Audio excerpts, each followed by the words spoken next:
Hey guys, Arnav here with another video, and today's topic of discussion is alloys and ionic solids. So I hope you find this video helpful, and let's get right into it. Alright guys, before we start, let's go over our J-pop song lyrics for today, which are Kaijo no Hanata by Voundy, Velvet Poem by Back Number, and Airabuyu by Back Number as well. So if you do like them, then please let me know in the comments, or if you don't want to, I'm just happy you like them in the first place. Alright, the first concept for today is metals and alloys. So an alloy is a mixture of two elements in which at least one is a metal. Also, it can be more than two elements actually, it can be multiple, but there needs to be a metal component to it, and that's what defines an alloy. However, now that we're past that, there are two main types of alloys, and the first one is known as an interstitial alloy, where the elements involved have a very different atomic radii. So in this case, I have steel, which is a fusion of iron atoms and carbon atoms. As you can see, the iron atoms have a way larger way larger atomic radii than the carbon atoms. And that's why the carbon atoms are kind of placed in the crevices between all the iron atoms. So that's another way to think of this. It's an interstitial alloy, so inter means between, and the element with a smaller atomic radii is placed in the crevices in between. The second type of alloy is a substitutional alloy, which is the opposite of the interstitial alloy, in which this is formed when two metals with relatively similar ionic radii are combined.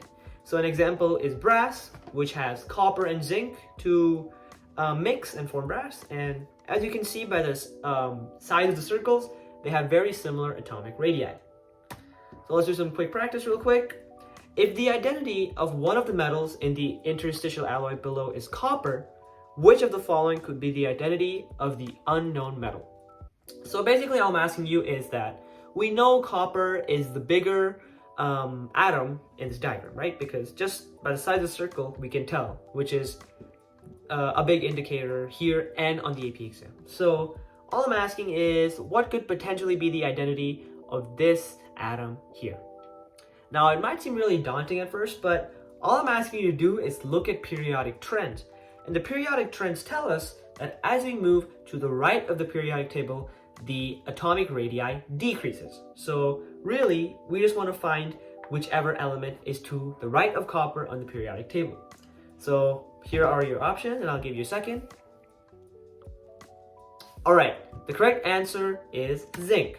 That's because out of all these elements, zinc is the only one to the right of copper, and therefore it has a smaller atomic radii. Now, some of you might be tempted to say cadmium or silver.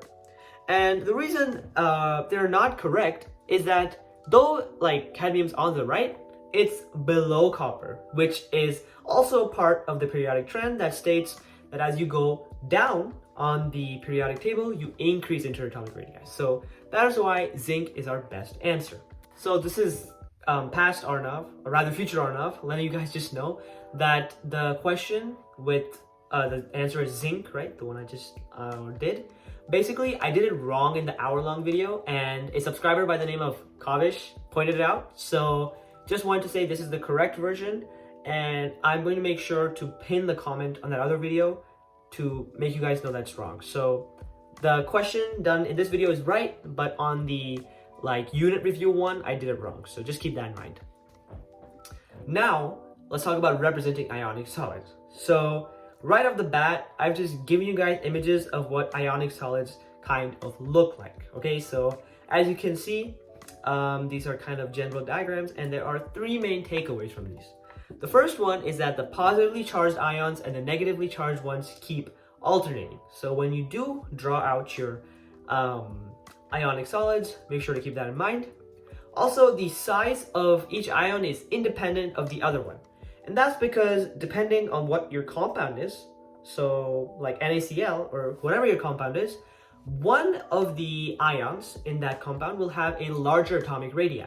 And you need to convey that in this diagram by making the circle for that atom bigger. Finally, the end result is a lattice-like structure, as you can see, with the positive and negative ones alternating. So we have practice for this as well. And firstly, I want you to use the data in this table, and draw what an ionic solid would look like if the atoms below reacted. So, like, it's kind of a coincidence, but it's sodium chloride, the example I used in the last slide. So yeah, I've given you guys the ionic radii of sodium and chlorine, and if they react, what will the ionic solid look like? Draw it out, and let's check in like 2 seconds for me, but like probably a minute or two for you. All right, I'm assuming you've given it a shot. So that is what your final answer should look like. And if you look on the periodic table, you can tell that sodium has a positive charge. So therefore it's going to be the positively charged ion, and chlorine has a negative charge. So it's going to be the negatively charged ion. Also, from this table, we can see that sodium has a way larger ionic radii than chlorine. So that's why we drew the plus ions larger than the negative ones. Now let's do another example. And what I want you to do here is, given that an ionic solid is composed of the metal strontium and an unknown nonmetal, what could be the identity of this nonmetal? All right, so just some context to make this a bit easier. Given that it's a metal and a nonmetal, we know it's an ionic compound off the bat. And one kind of hint I'm going to give you guys, because I don't want to give it all away, is that this question has to do with charge. So do with that what you will, and let's check back in a couple of seconds. All right, so the answer is any group 16 nonmetal.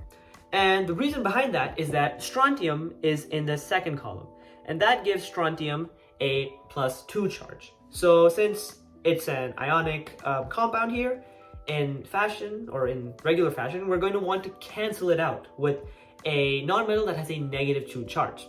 And luckily for us, all of these elements in column 16 have a -2 charge. So that's why any elements in group 16 or any nonmetals in group 16 are going to cancel out that a +2 charge to create this ionic solid. Alright guys, thank you so much for watching my video and giving me your time. If you liked the video, then please like and subscribe the video. And if you have any questions, then don't feel afraid to reach me out in either the comment section or my email that I've left down below. And yeah, see you in the next one.